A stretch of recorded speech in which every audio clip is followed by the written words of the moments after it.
halkani waa radio khayrmir barnaamijkeennii murtisoor dhegaystayaasha qiimaha iyo qaayaha badanow waxaa caawa murtida maanta idinla socodsiinaya anigoo ah wariye dhaka banaana in dhaweyto wuxuu khilaaf baani ka dhaxeeyey labada kooxood ee kala ah odayaasha qurba joogta ah ee dhowaan wadanka kusoo gurya noqday iyo dhalinyaradii qurac joogta ahayd ee wadanku deegaanka u ahaa isla markaana waxaa la kala saftay labadii qareen ee la kala odhan jiray bulxan iyo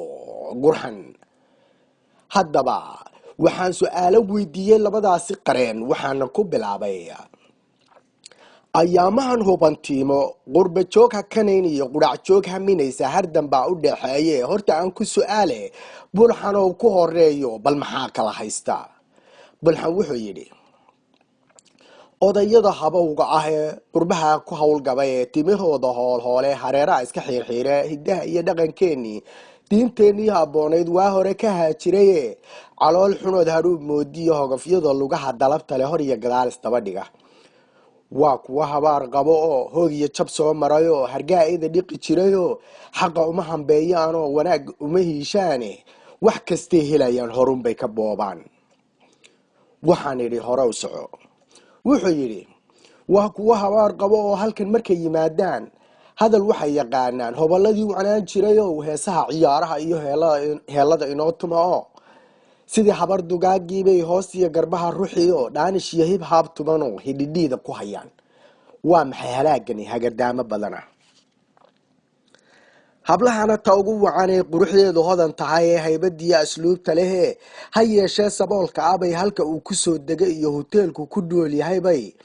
hadiyad ugu qaybshaanoo habeenkii markay tahaybay hoobiyo hidoyda ku hayaane waa maxay halaagani hagardaamo badana waxaan idhi hore u soco wuxuu yidhi shaqadoo hagaag socoto habsami loo agaasimay oo ganacsigu hore u maray oo maamuladu higsanayaanbay shahaadooyin baan haystaa reer hebel haddaan nahay cid kale kuma habboonee halkaa aniga ii dhiibiyo huuhaada ku hayaan waa maxay halaagani hagardaamo badan ah buu yidhi markay sheekadu halkaa maraysay baan jalleecay dhinacii qareenka kale ee gurxan iga fadhiyo waxaan is idhi talow kan maanta digadaa laga dhigay muxuu ku jawaabi waxaana weydiiyey hiirtaanyo ceebbaasiyo hurgumuu ka sheekeeyey hadal miyaa adiga kuu hadhay gurxanow wuxuu yidhi huuhaada ha u bixine anigaa hawraar dhaba hagaa kuu warramayee haan weyn u soo talo waxaan idhi horow soco wuxuu yidhi hidiya dhaqan raggaa nacayee habaar waalid korodhsadayee diintii hareer marayee culimmadii habboonay dhiigooda ka hirqaday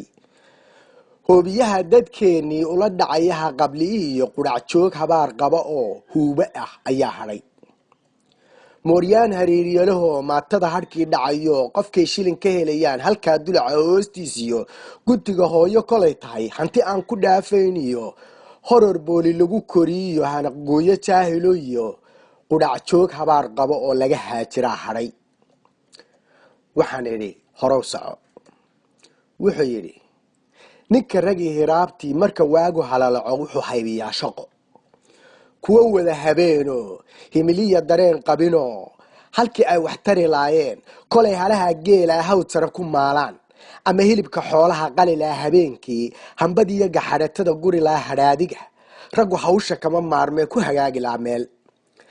hayaay waan baktiyayaa ha la soo diroy lacag hadalkoodu uu yahay